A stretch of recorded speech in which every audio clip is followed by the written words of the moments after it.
She whispered, "It's not what it looks like," I said calmly. "Then explain why he's wearing my shirt." Her smile faded. I just picked up my keys, left the room, and sent the security footage to her dad. The call I got from him 10 minutes later. "I'm Marcus, 33, and 3 weeks ago I thought I had my life figured out. I was wrong about literally everything. My girlfriend Sarah and I had been together for 4 years. We met at a mutual friend's birthday party, hit it off immediately, and moved in together after 18 months.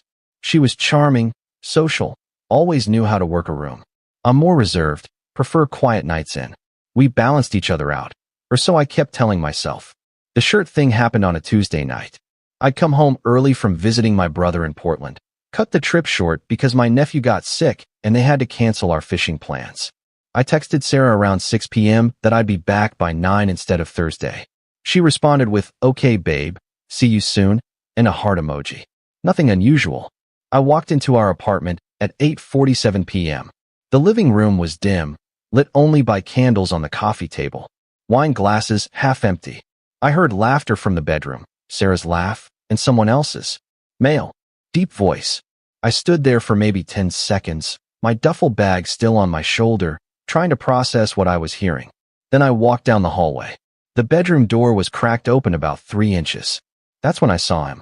Some guy I'd never seen before, sitting on the edge of our bed, wearing my vintage Radiohead shirt. The one my college roommate gave me before he moved to Japan. The one I only wore on lazy Sundays. Sarah was standing in front of him, laughing, her hand on his shoulder. I pushed the door open. They both turned.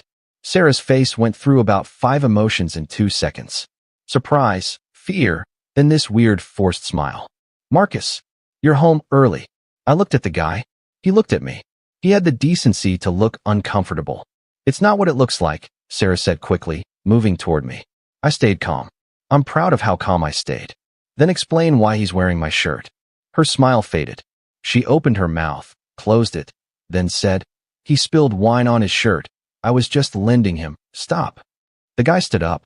"Look, man, I should go." "Yeah," I said. "You should."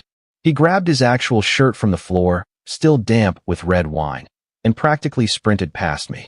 Sarah followed him to the door, whispering something I couldn't hear. I heard the front door close, then her footsteps coming back. I didn't wait for her excuses. I picked up my keys from the dresser, grabbed my laptop bag, and walked out of the bedroom. "Marcus, wait. Please, let me explain. I'm going to my brother's. I'll be back tomorrow for my stuff." I left, got in my car, drove for about 5 minutes before I remembered something that made my blood run cold. 6 months ago, after our apartment got broken into, I'd installed security cameras. One in the living room, one pointing at the front door, and one in the hallway. Sarah knew about them. We talked about how they made us both feel safer. They uploaded footage to the cloud automatically. I pulled over in a Target parking lot and opened the app on my phone. I should have just looked at that night's footage. But something made me scroll back. I picked a random date from 2 weeks ago when I'd been at a work conference in Austin. There he was. Same guy. In my apartment. Kissing Sarah in the living room at 11 p.m. I scrolled back further. 3 weeks before that. There he was again. I went back 2 months. Different guy. Different night. Same couch. My hands were shaking so hard, I almost dropped my phone. I watched footage from the night I'd proposed to go on a weekend trip to visit my mom for her birthday. A trip Sarah said she couldn't make because of work. She'd had someone over that Saturday night too. For years. For goddamn years. I didn't cry. I was past crying. I was in this weird state of cold clarity. I downloaded the footage from tonight, the clearest evidence, and sent it to one person, her dad, Robert. Robert and I had always gotten along well. He was a retired Marine, old school values, loved his daughter but wasn't blind to her flaws. He'd pulled me aside at a family barbecue once and said, "You're good for her. Keep her honest." I'd laughed it off then. I sent the video with a simple text. "Robert, I'm sorry you have to see this. Came home early tonight. I thought you should know who your daughter really is." Then I drove to a Holiday Inn and checked in. 10 minutes later, my phone rang. "Robert." "Marcus." His voice was tight. "Where are you?" "Hotel near the airport." "Did you confront her?" "Barely. I left. I saw the guy and left." Silence for a moment. Then, I just watched the video. I'm looking at the timestamp. "That was an hour ago." "Yes, sir." And you sent this to me before talking to Sarah? Yes, sir. I thought you deserved to know. She's called you about 4 times in the last 10 minutes, hasn't she? Another pause. 7 times. I haven't answered. He sighed heavily. Marcus, I need to tell you something. Come to my house. Now. Don't talk to Sarah. Don't answer her calls. Just come here. Robert, it's almost 10, now. He hung up.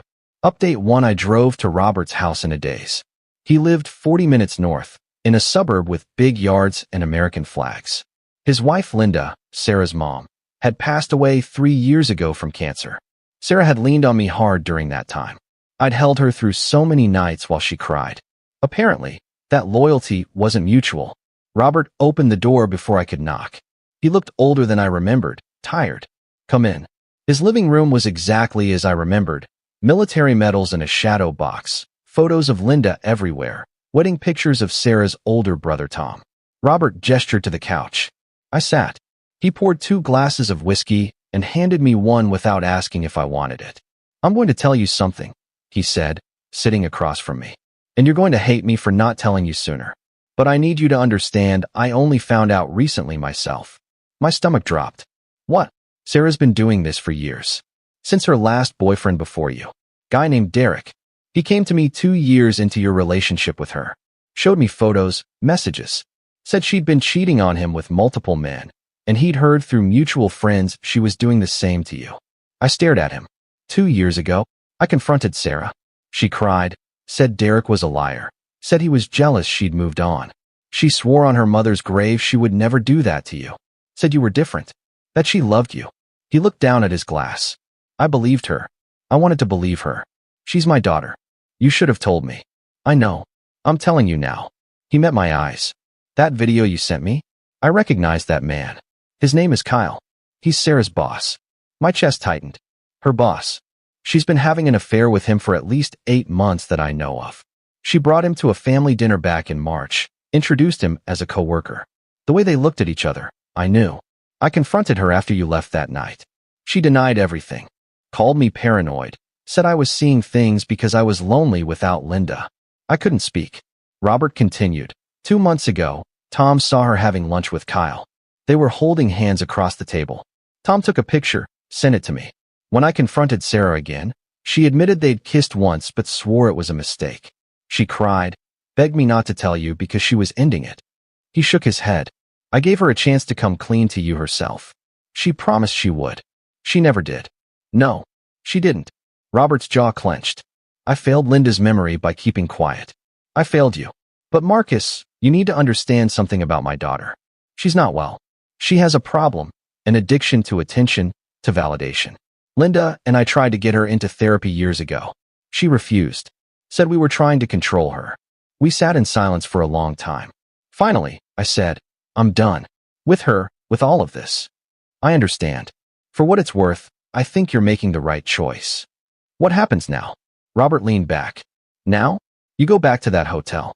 Tomorrow, you get your things from the apartment while I make sure Sarah isn't there. You move on with your life. And I have a very difficult conversation with my daughter about consequences. Update 2. I didn't sleep that night. I lay in the hotel bed watching the ceiling fan spin, replaying every moment of the last 4 years. Every time she'd worked late. Every girl's night out. Every business trip. How many lies had I swallowed? At 7 a.m., Robert texted me. Sarah's at Tom's house. You have 2 hours. I drove to the apartment. Robert was waiting outside, along with Tom and Tom's wife Jessica. They brought boxes and packing tape. We're helping, Tom said. He looked angry. I should have said something sooner too. We worked fast. My clothes, my books, my records, my gaming setup. Everything that was mine. I'd only been living there 4 years, hadn't accumulated much. Most of the furniture was Sarah's anyway. As we were loading the last box into the truck Tom had rented, Sarah's car pulled into the parking lot. She got out slowly, her eyes red and swollen. Marcus, don't, I said. Please, just listen. I watched the cameras, Sarah. I watched 2 months of footage. Different men, different nights. Was any of it real? She started crying. I love you. I do. I have a problem. I need help. You're right. You do need help. But I'm not going to be the one who gives it to you anymore. Tom stepped between us. Sarah, go inside. Tom, please, now. His voice was hard. She flinched. She looked at her father. Robert just shook his head slowly. Sarah went inside. Final update, that was 3 weeks ago. I've been staying with my brother while I look for a new place. Changed my number, blocked Sarah on everything, started seeing a therapist who specializes in infidelity trauma. Turns out there's a name for what I'm feeling, betrayal trauma. Who knew? Robert calls me once a week to check in. He told me Sarah moved back home for now, started therapy finally. He's charging her rent, making her attend sessions twice a week, and she has to work to rebuild any relationship with him or Tom. He said she's devastated, that she keeps asking about me. He tells her I've moved on. I haven't, not really, but I'm trying. Tom told me last week that 3 other guys reached out to him after word got around about what happened. All of them had dated Sarah before me. All of them had similar stories. One of them said she'd gaslit him so hard he'd believed he was crazy for suspecting her. Another said she'd emptied his bank account before disappearing. I was apparently one of the lucky ones. Kyle, her boss, got fired. Turns out the company has a strict fraternization policy, and someone, probably Tom, sent HR a detailed email with evidence. Sarah lost her job too. Professional consequences in addition to personal ones. I found a decent apartment last week, signed a lease yesterday. It's smaller, quieter mine. No ghosts. Some days are harder than others. I'll smell her perfume on a stranger in the grocery store, and my chest tightens. I'll see a couple laughing together at a restaurant, and wonder if it's all a lie too. But I'm working through it. Robert told me something before I moved out of my brother's place. He said, "Marcus, some people are storms. They blow through lives and leave wreckage. It's not your fault you couldn't see it coming. Even those who loved her most couldn't stop it." I'm still processing that. For years. One shirt. One early arrival home. That's all it took to unravel everything.